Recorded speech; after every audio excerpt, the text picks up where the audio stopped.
When we make prehistoric pottery replicas, particularly Bronze Age pottery replicas with quite a lot of decoration, we're trying to use the original tools that the makers, when they first made them, would have used. And that includes the materials from which those tools are made. In this case, lovely, isn't it? Bark, lime bast, the lime tree, the inside of the bark comes off in lots of nice thin sheets of material here. And this makes fantastic cordage, and probably one of the materials that they would have used for the cordage in the first place. But to get that, you have to rot the bark or ret it. And you can see that this is rather disgusting on the outside, but on the inside, it comes off in these sheets. So you can actually peel the bark apart and you can win the individual sheets of this material from the bark. There we go, splitting it out. And this material then is very strong. It's nice, strong material. Not as strong when it's wet as it will be when it's dry. And this can be twisted up into fantastic cord.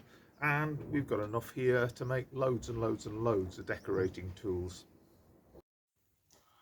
So this is the material. As you can see, very flexible, very thin, very translucent. It's beautiful material.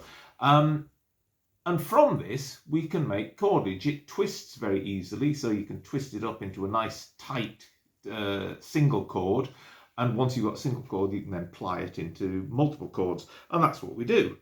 And that's what Bronze Age people would have done to make string. And this, as you can see, that's the dried material there. And that's the sort of cordage we get out of it. Now, a lot of Bronze Age pottery and a lot of Neolithic pottery is decorated simply by pressing this cord into the pots. And I think Sarah's busy working on some pieces at the moment that she'll undoubtedly share with you in the next week or so, that is using impressed cord, albeit rather fine than this, but it is lime bast cord. The other thing we make from lime bast cord are maggots. But you might have to wait a while to find out what maggots are all about.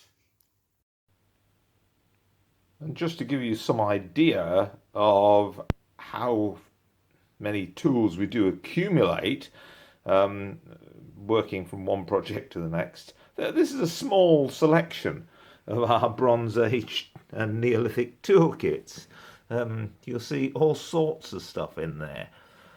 But over here, there's cord and maggots. But you'll also notice that we're working on fibre mats as well.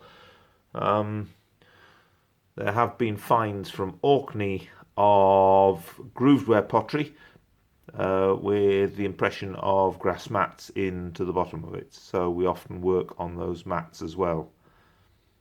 And don't forget to subscribe to keep up to date with everything that we're doing at Pottered History.